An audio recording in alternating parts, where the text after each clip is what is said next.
Hi everybody, welcome to LEZ'S Lounge, where everything and anything is talked about because, well, we're a lounge. I'm your host Leslie, and today we have a few stories on Reddit Read that might seem nuts. First of all, we have a story with an update story about an entitled ant who likes to steal things. And we also have a story about a kid where if you ask him what his favorite piece of meat is and he says leg, he really does take it seriously. So let's get into it. Entitled Bible Thumping Ant Steals an Anime Box Set I Told Her Son He Couldn't Borrow. Then she gets mad because the cartoon is not age appropriate. No real damage was done, but it was still annoying. A cousin of mine recently got into Studio Ghibli films. He wanted to borrow Spirited Away, and I was okay with that. His folks go to church in my area, so they agreed to swing by and grab the disc after service. They come in, and I go get the disc. My cousin starts asking about some of the other Ghibli films and anime mixed into my DVD collection. Then he points to Soul Eater. It's a great show, but he just turned 13, and it wasn't exactly age appropriate. Plus, I didn't think his parents, mainly his mother, would approve. They're very religious, and the show revolves around soul harvesting, the Grim Reaper, witches, and some fan service. I'm still not sure why Ghibli was okay with him because of the spirits, witches, and demons, but I was pretty sure a show called Soul Eater would tip that Jenga tower. So when he asked me if he can borrow it, I said no. That no seemed to catch my aunt's attention, and she was by my cousin's side in a flash. She asked why he can't borrow it, and I told her it may not be age appropriate. She then says something along the lines of, "It's a cartoon, it's meant for children." "You're a grown woman. You shouldn't have this anyway." I was a little irritated, but stood firm. Instead, I let the kid borrow My Neighbor Totoro, as well as Spirited Away, and they went home. I thought everything was good until an hour ago. I received a call from my screaming aunt. She accused me of trying to corrupt her son with vulgarity and Satanism. I was lost at first, and then she mentioned a demon and a naked cat woman being in the first episode. I checked my shelf and Soul Eater was missing. I'm not sure when she did it, but she had stolen the box set. They're returning the movies next Sunday, and Soul Eater had better be with them. I'm hoping she doesn't confiscate it like she does with other ungodly stuff. That set was around $50 after shipping and handling. It was like the first anime box set I had ever bought, and I will go to war for it. Entitled Bible Thumping Ant Steals Anime Box Set I Told Her Son He Couldn't Borrow. Then she gets upset when the cartoon isn't age appropriate. This is the update. It's been an interesting week.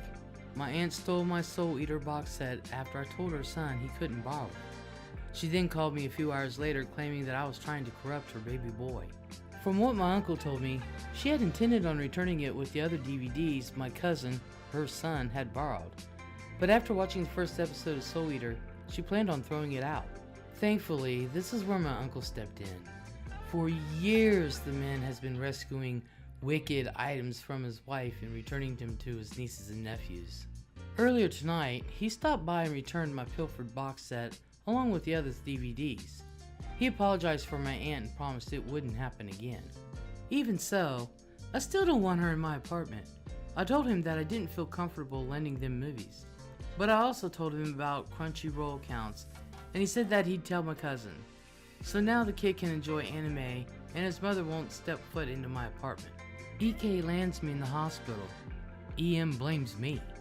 Okay, so story is, my aunt on my dad's side is an EM, and she can't raise bread, let alone children.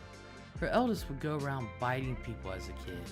I know that's typical, but he was an aggressive turd face as well. He took to hitting other people with sticks. He never tried hitting me since I was bigger, but I was only like 4 years older than him, and I was still pretty young. So he tried to hit me, and I kicked him down a flight of stairs, but that's a story for another day.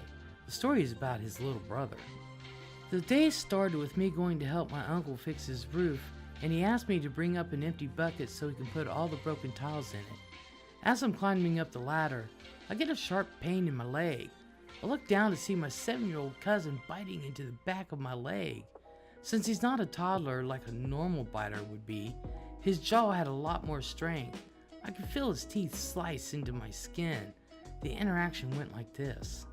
EK, little cousin, EM, crazy aunt, AU, uncle, me, BN, best nurse.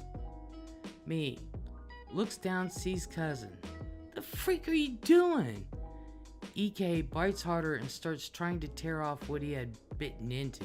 Me, get off! I started slapping his head. After that, I wished it worked, cause I'm a big enough dude to do damage. But I was in mad pain, so don't judge me, but I started punching him as hard as I could. He fell backward. I got down to check the damage on my leg. It looked like a bite straight out of The Walking Dead, and the blood was streaming down my leg. My sock was already caked in blood. Then I see EM coming out of her house and starts running at me with a face that would scare Jesus. EM, what have you done to my child? Me, I'm sorry. I had to. He wouldn't get off me. EM, liar. I saw the whole thing. You started hitting him for no reason. Me, the freak are you on? He bit into my leg, so I hit him. EM, where's the bite, so? I showed her the bite and she muttered, oh crap. Then regained her attitude. But this is where everything goes fuzzy because I got a bit lightheaded. I realized something was wrong and walked towards the other end of the house to call my uncle, but she was in my way. So I walked towards her and all of a sudden I feel a slash across my cheek. I woke up in a hospital bed a bit later. I don't know how much later, but it was the same day. I woke up to see my leg wrapped in bandages and plaster type strips on my face. I tried to get up, but I found myself in restraints. I started to panic when BN comes in. I asked her why I'm in restraints. She tells me what I missed. Basically, my uncle drove me to the hospital and my aunt told the staff that I attacked her and her son, so they defended themselves. And she asked for me to be put in restraints to protect the safety of myself and everyone else. I was pretty peeved, but I was angry after she told me that a police report had to be filed and a police officer was taking statements. I was scared to death.